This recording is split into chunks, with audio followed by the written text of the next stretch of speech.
বানাবো শঙ্কর মাছের রসা।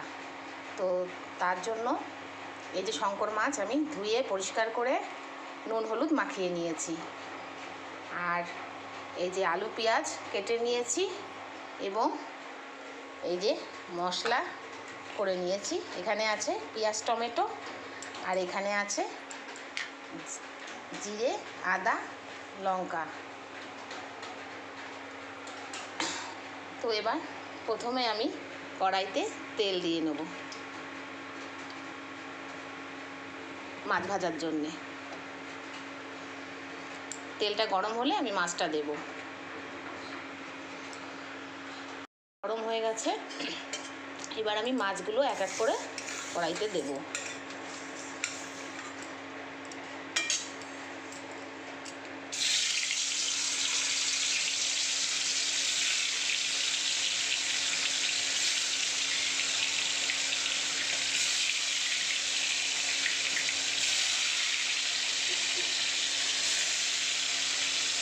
এবার আমি এভাবে এক এক করে সব মাছগুলো ভেজে নিচ্ছি, ভেজে নিয়ে ফিরে আসছি। আমার মাছগুলো সব ভাজা হয়ে গেছে। এবার এই মাছ ভাজার তেলটাতেই আমি আরেকটু তেল দিয়ে দিচ্ছি। এবার একটি তেজপাতা দিয়ে দিলাম, একটি শুকনো লঙ্কা দিয়ে দিলাম, আর দেব একটু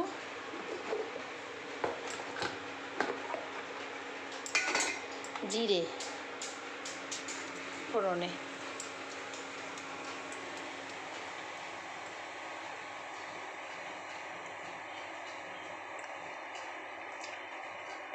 এবার ফোড়নটা হলে আমি এতে আলুগুলো ছেড়ে দিলাম তেলে।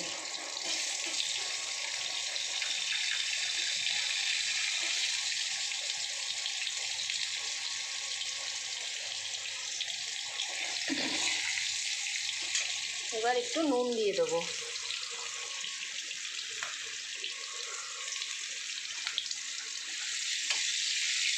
এবার একটু ভালো করে ভেজে নেব।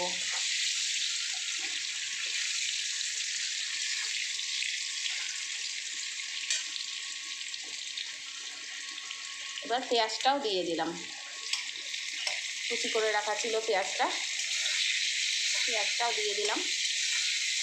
এগুলোকে এবার আমি ভালো করে ভেজে নেব। লাল লাল করে আলু পেঁয়াজটা ভেজে নিয়েছি। এবার এর মধ্যে আমি এক এক করে মশলাগুলো দেব। প্রথমে দিলাম টমেটো আর পেঁয়াজ বাটা। এবার দেব জিরে আদা কাঁচা লঙ্কা দিয়ে বাটা একসাথে, বড় এক চামচ মতো দিলাম।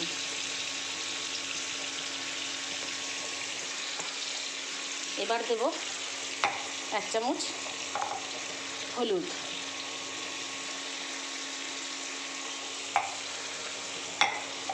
তারপরে দেব এক চামচের মতো, ওই 2 চামচের মতো লঙ্কা গুঁড়ো।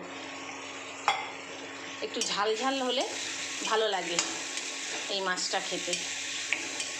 এবার আমি এগুলোকে ভালো করে কষাবো মশলাগুলো। ও আর একটা জিনিস দেবো, একটু চিনি দেবো।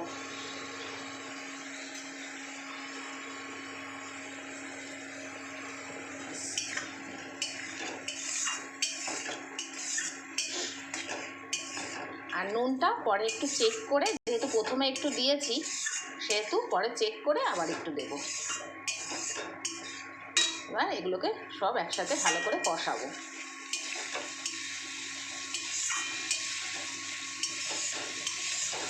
এই দেখো, যখন তেলটা ছেড়ে আসবে তখন বোঝা যাবে কষানোটা হয়ে গেছে। কষানোটা হয়ে গেছে, বেশ তেলটা ছেড়ে দিয়েছে। এবার আমি এতে জল অ্যাড করে দেবো।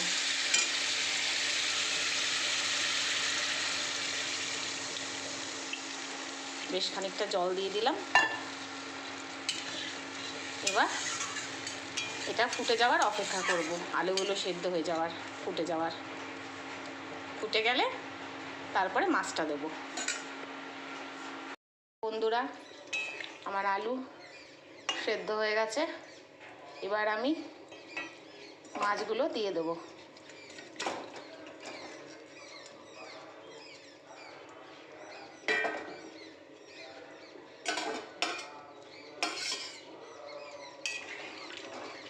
একটু নেড়ে দিচ্ছি।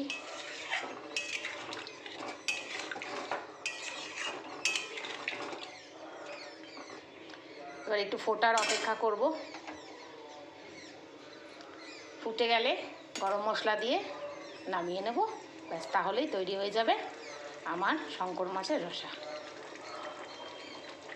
মাছটা দিয়ে একটু ফুটে গেছে, এবার আমি একটু গরম মশলা দিয়ে দেবো।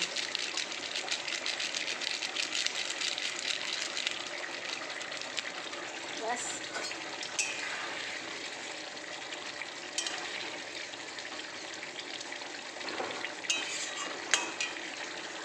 বন্ধুরা, তৈরি হয়ে গেছে আমার শঙ্কর মাছের রসা কষা কষা।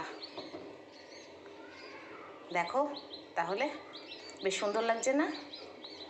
কমেন্টে জানিও কেমন হয়েছে।